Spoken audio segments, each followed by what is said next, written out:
This program is made possible by friends and partners of the Special Parent Podcast.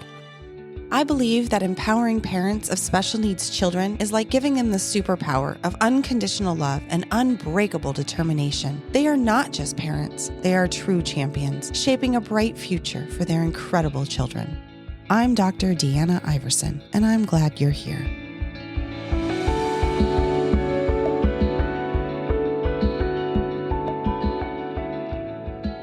Have you ever wanted to help neighbors, family, and friends welcome and embrace your family and your special needs child? This is part 2 of a series on how can I help other children, friends, and family members be friends with my special needs child. Welcome to the Special Parent Podcast, and I am so glad that you are here to join me today. Last time we talked about our goal as special needs parents is to strengthen interactions with friends and family for the needs of ourselves and our children. Today, we're going to continue talking about how we can strengthen these interactions with others in our life and in our circle so that we and our children also can build friendships, strong relationships, and a community that they can thrive on and that can help them throughout a lifetime. As humans, we all need that help. We all need community. We all need people to be around us and surround us. We need those who have strengths in areas that we do not. And we have strengths that we can bring to a situation. And we need a community that recognizes our strengths and gives grace and helps with our limitations. So today, as we continue that discussion, we're going to start to talk about people are not their disability, and that includes children. A lot of times we catch ourselves saying things such as, my child with, or my child who has, or I have, and it's a label. Now, there's nothing wrong with that label. That label, and I have a whole podcast on that already, is disarming that word disability and embracing the fact that sometimes labels can be very good for us. So labels are not bad. I'm not anti-label. This is sometimes very important. It's important to get help. It's important sometimes to help other people understand our situation or to have a different perspective. At the same time, it is only one part of who we are. For example, we can say, so-and-so is a really great football player, or so-and-so is on the LA Lakers. That is one part of who they are. That is not the totality of who they are. That is one skill set that they have. That is not necessarily their heart and their soul either. So when we talk about things, we might say so-and-so is a lawyer, or so-and-so is an educator. These are aspects of who we are. They are important labels. They give some information. Sometimes they lead to some very wrong assumptions. And this can happen with disability labels too.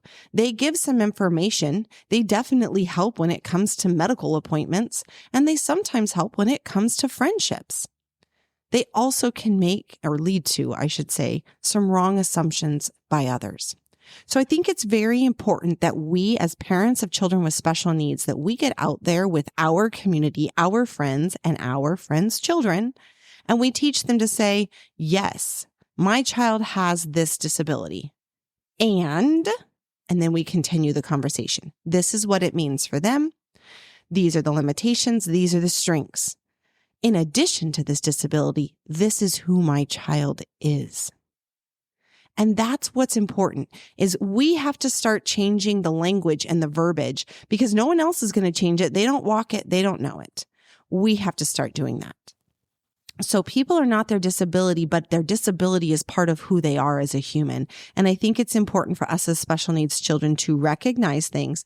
And when we get together with other people and we start talking about possibly the limitations, we need to normalize the discussion of limitations. Even in our friendships groups, we can say, well, you know how you're not the best at that, so you do this or that. Maybe when you're playing games together, you say, you know how in Trivial Pursuit, you're really good with the history facts, but so-and-so is really good with the arts facts. That's what makes us unique and different. And with my child's disability, they're not really good with this, but they are really good at this. And that's how we're going to normalize the discussion of a disability is just simply a unique ability that gives us different challenges than people see in the everyday world. So open those conversations, create that comfort level for people, create a safe space for them to talk to you.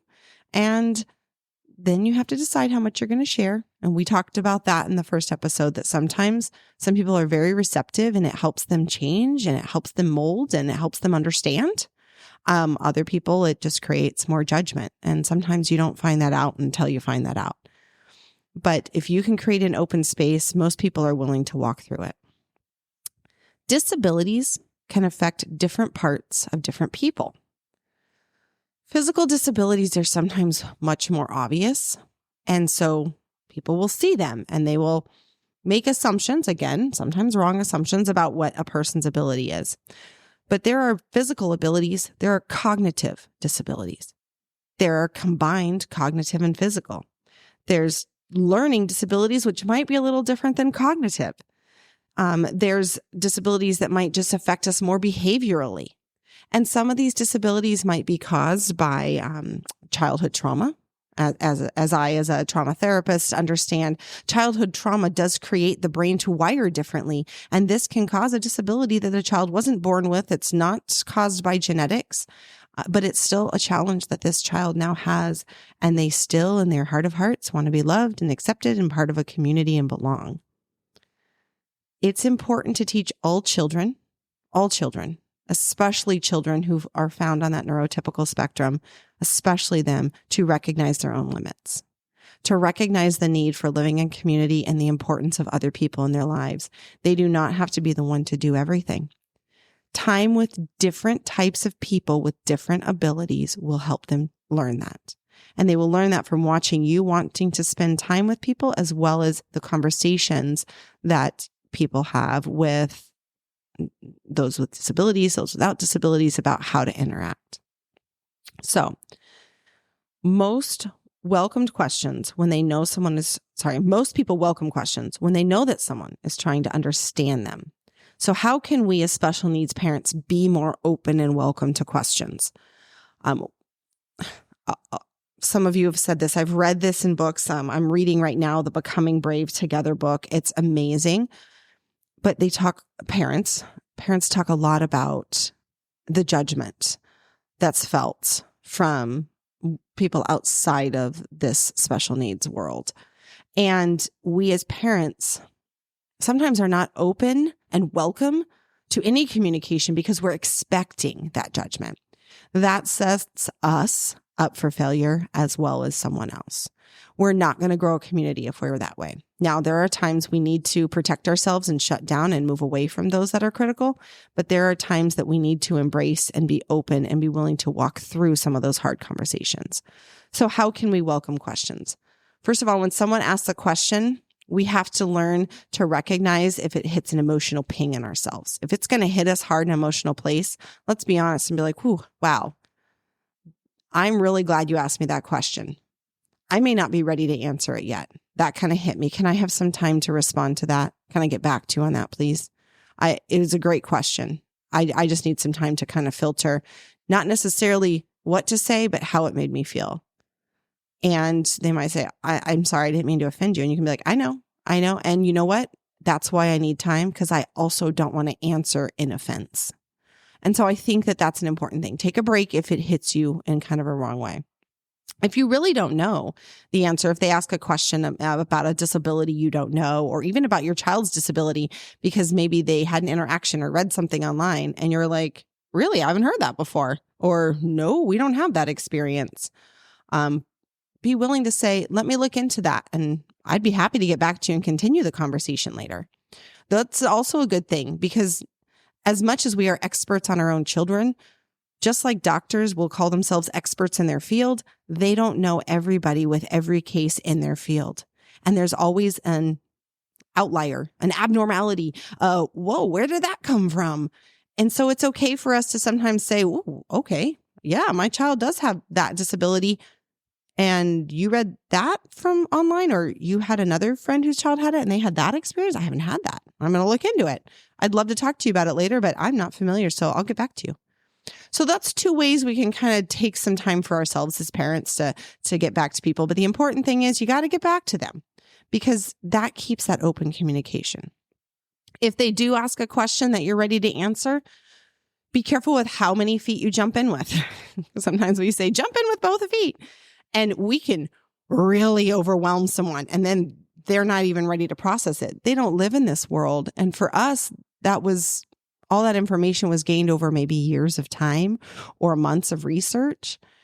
And for us, it's already just in there. And you just feel like you can just spill it out. Oh, let me tell you all the things. And for them, they can't take in all the things. And so if they ask a really great question and you've got the really great answer, consider breaking that answer up into pieces. I think one of the most important things to know is, and stick to that one point and really go deep in that point with them until all of a sudden you notice you've lost their attention.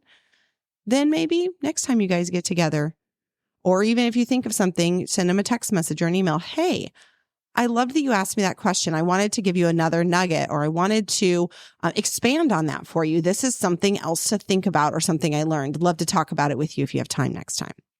So try not to give them the novel all at once. That's another way to remain open to questions, is you don't make the other person feel overwhelmed with your responses. Plus, we're not trying to gain sympathy here. Lord knows that's not what we want.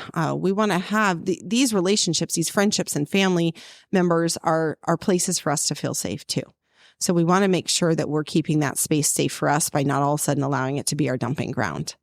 That's what that one special friend is for.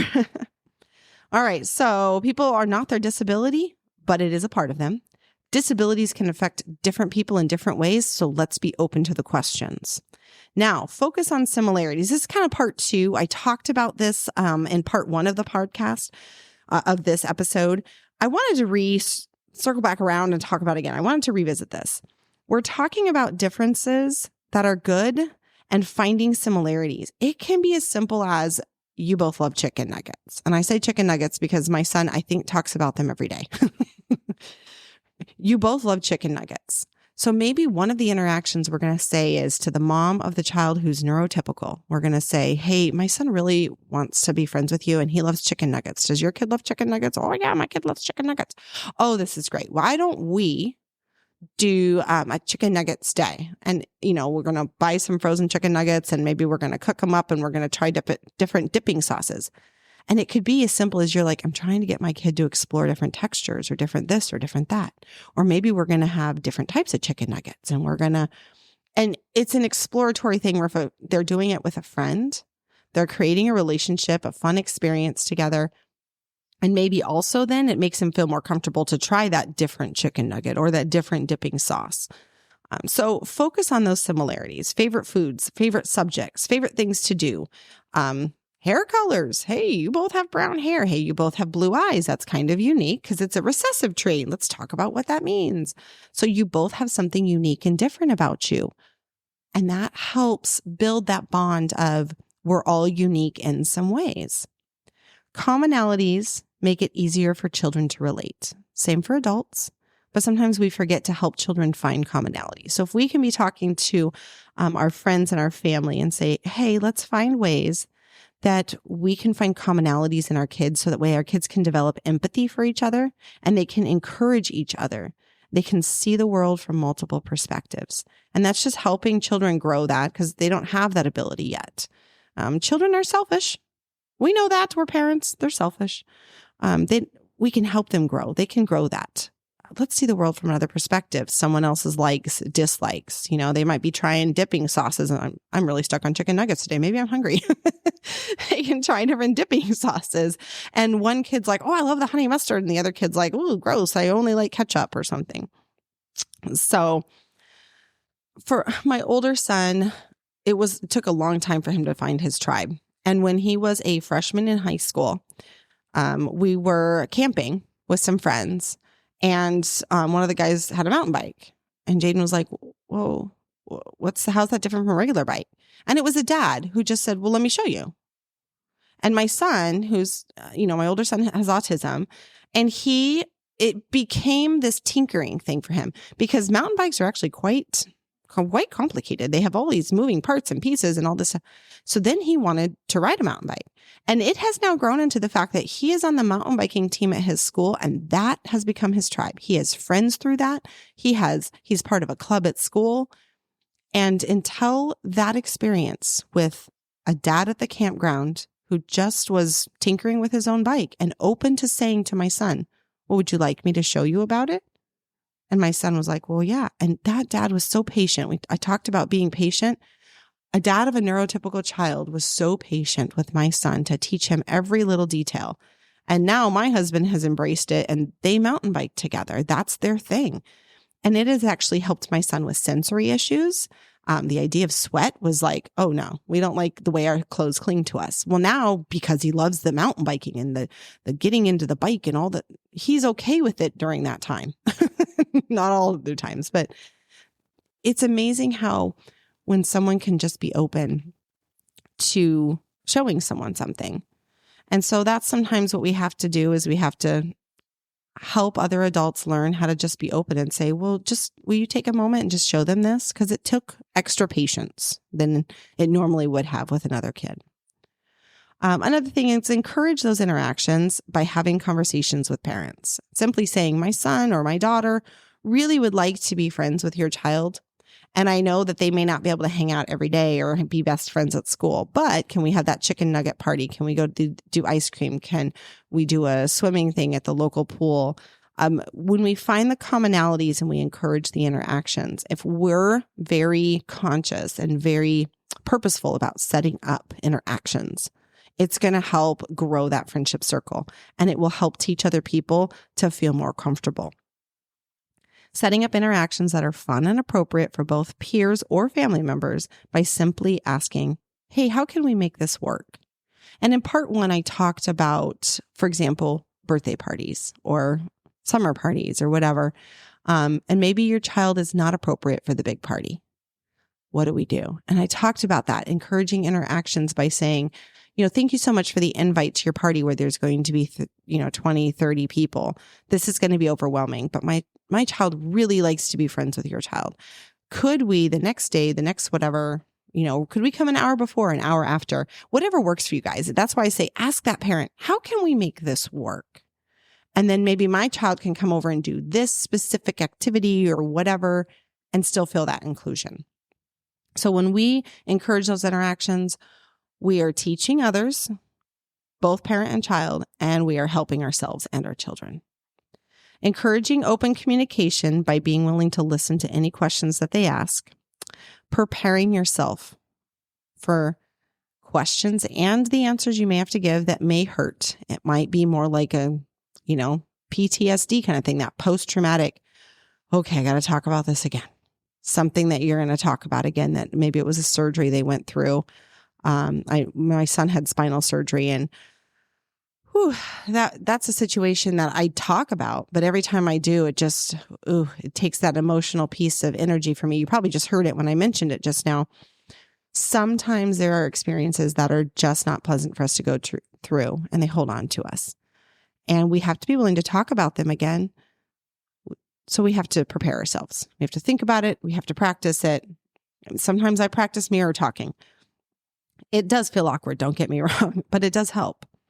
So parents are usually willing to help make interactions successful. Other parents, they really are because they're looking for that social fun connection too. They don't know how, and you may not know how, but if you're willing to work together and to be open and to talk about those situations, then you're going to grow together in this. These extra efforts go a long way. I have read about a parent who helped some of the neighborhood kids that were, and the kids in the classroom, learn sign language. Her child was partially deaf. And so sometimes the other children would be going on in conversation. And even though her child could read lips and was doing pretty good, it was just really hard to track, or on a playground or something like that. So the school welcomed her in, and the neighborhood group welcomed her, and she set forth and said, I'm going to teach some of the kids basic sign language, not how to have full conversation or anything like that, but basic ways they can communicate with my child when they want to get something done. And then everybody was included. Everybody learned a new skill. It was awesome. And they had such a positive turnaround from that. Recognizing different cues. We may have to teach children and parents, hey, if you see my child do this, for example, some tics are heightened when a child gets stressed. If you see them do this or you hear them say that, please come get me right away, because that means that they're stressed or they're overwhelmed or they're overstimulated. And it's probably going to lead to them having a behavior or whatever it might be. And I don't want to have them go through that, and I don't want you to have to go through that. So sometimes teaching them to recognize different cues can be very helpful. Learning how to play with different rules. Now, we teach our kids all the time rules are important, and I do believe they are important, but not all rules fit all people in all situations. So sometimes we have to say it's okay to come up with some different rules depending on who you're playing with. So there are certain games, for example, especially sports games that require more physical activity, that might benefit from some different rules when we're playing with children with disabilities. And I gave the great example in the first episode of this series about my older son inviting my middle son with special needs to come play with his friends and play baseball. And he basically set up with his friends what that was going to look like. Feeling accepted and involved might mean finding a special needs community. For example, we have a little league in our area that has a special needs group. And what they do is there's only 2 teams because there's not a lot of kids that join it. They play baseball and they invite local high school teams or other little league teams to come and play with the special needs team. And then before the game, the coaches sit down with the other team and they explain how you're going to play differently, how the rules are going to be different. It's not about letting the other team win. It's about having fun in the game. And there are sometimes people that go that we can't always let other people win. And then I always argue back, there are a lot of areas in their life that they struggle that you don't know about. Maybe this is an opportunity for them to win when they don't have it otherwise. So it's okay sometimes to tell the little league team, hey, you're going to play and have fun. They're going to score most of the points, and you're going to show them how to be a graceful winner and a graceful loser. And we're going to walk this path together. And that is one of the goals in that, is not only to have the children with disabilities on this little league team, not only have the children with disabilities have the opportunity to play a game, it's also an opportunity to teach multiple other teams an amazing social skill they wouldn't have the opportunity to do otherwise, and give them a chance to just play together with the kids that have unique needs. And they really do have a good time. We've never had a bad experience. In fact, usually we have teams that ask if they can come back the next season. And then their parent group gets together and spoils the dickens out of the little league team, the special needs team. So it's super, super sweet. Sometimes our autism kids are very rigid about rules, very, very rigid. And so it's really hard for them to learn to play with different rules. For example, my oldest son has autism, and especially when he was younger, he's very, very rule focused because, A follows B B follows A. I know my alphabet, I promise. And he just didn't want to deviate from these rules that either he had set up or the game had set up, even if it was better for other people playing. That took us a long time because we were dealing with one child that had some unique disabilities and another child that had autism and had some unique abilities, and their needs did not necessarily go together. They clashed. Well, they're siblings, so we had to learn to navigate that clash. Sometimes we can just avoid that clash with friends and family members, but sometimes we can't. So the best thing to do is stay patient. Deep breath, mamas, deep breath. We got this. And consistent. Stay patient, stay consistent, stay kind, stay loving. Remind them that you are trying to teach them a life skill, that there are going to be times that 100% of the rules are always going to matter and there's no deviation. And then there's going to be times in their life where they're going to have to say, okay, I'm going to look at the human side of this and not the rule side of this, because we all have to do that in life.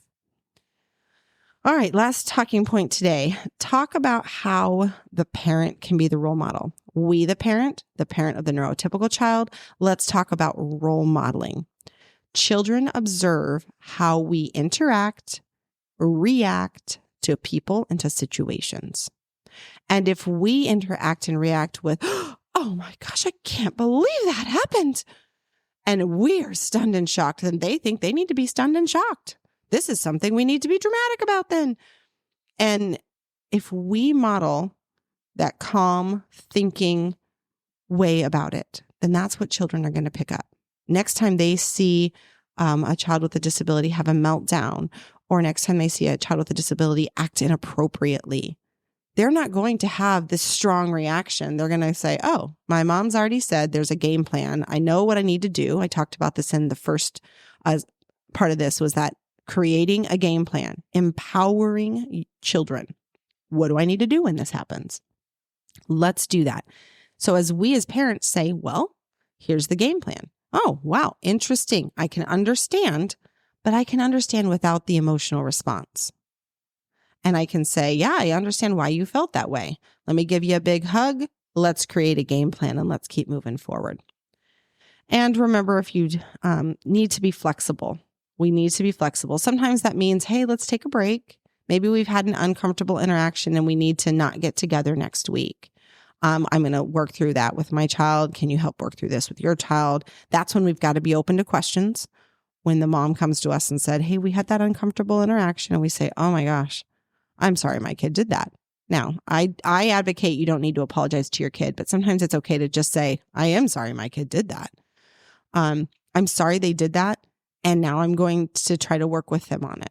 Do you still want to get together next week or next month? And if they say, no, I think we need a little bit of a break. Okay, I understand. Let me check back in with you then. And you can keep working through it. Hey, how is that going? Have you found ways to work through it? Maybe you're going to research something and say, hey, here's some things I found that might help you and your child work through this. Unfortunately, some things can lead to a friendship ending, even a family ship ending. And we never want that. But when that happens, it's the best thing for us, again, to be the role model and say to our kid, hey, that's just God pruning that from our lives. We don't really like it. It doesn't feel good. Pruning hurts. You cut a tree's branches, it hurts. But we're going to rise above this. We're going to learn from this. And we're just going to continue on with those that want to be part of our friend and family group and are comfortable with us. Because, hey, they're just not comfortable, and we don't need to continue to expose ourselves to that, because that can be uncomfortable for us. We also don't need to expose them to something they have not figured out how to deal with yet. And we can hope that they do. If you don't know the answers, it's okay to let someone know you'll get back to them, whether that's a child or an adult. Modeling this process and importance of learning about others is what we have to do. So let's review from the two weeks of talks here. We can change the world by working one parent, one neighbor, one family member, and one friend at a time. We have to be graceful when we're teaching and guiding others, and we also have to be forgiving with ourselves and them if the process doesn't go the way that we hoped. Timing of conversations are very important. For example, there was a time, I read this on another parent's blog, where someone had used the word retard in a game, and it completely broke down an entire neighborhood friendship. And it was because the special needs parent at that point immediately went on the attack. How dare you use that word? And they got angry, and there was a fight. And the other person was like, I'm sorry, it just came out. I was trying. They didn't mean to offend. Yeah, they were in the wrong. But them being in the wrong is not what's important. It's swallowing our emotional response for a minute sometimes as a parent and helping someone learn how to appropriately respond or how something made you feel. We're not going to necessarily change someone overnight, and we're definitely not going to change it with fighting and anger and offense. Self-compassion for ourselves, forgiveness for others, that's what is important for us to do. And as we model that, we strengthen ourselves, we strengthen our children, and we strengthen everyone else. Because, folks, as I've said in other podcasts, this is special needs parenting. And that means this is true, undying love. Thank you so much for joining me here today, and I hope you have a great one. This program is made possible by friends and partners of the Special Parent Podcast. For more information and to join our mailing list, visit specialparent.org.